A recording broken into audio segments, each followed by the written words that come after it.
In front of me is Nothing Phone 3A Lite, and today I would like to show you how you can clone apps.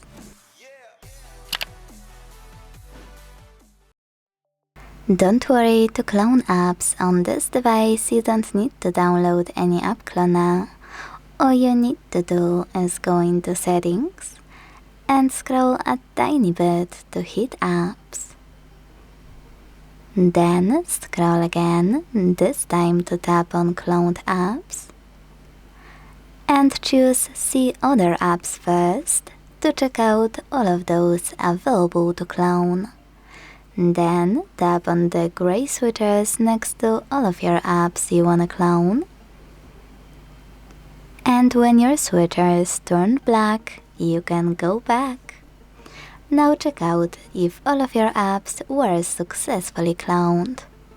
If you ever wanna delete any of them, you can uninstall any of those like any other app.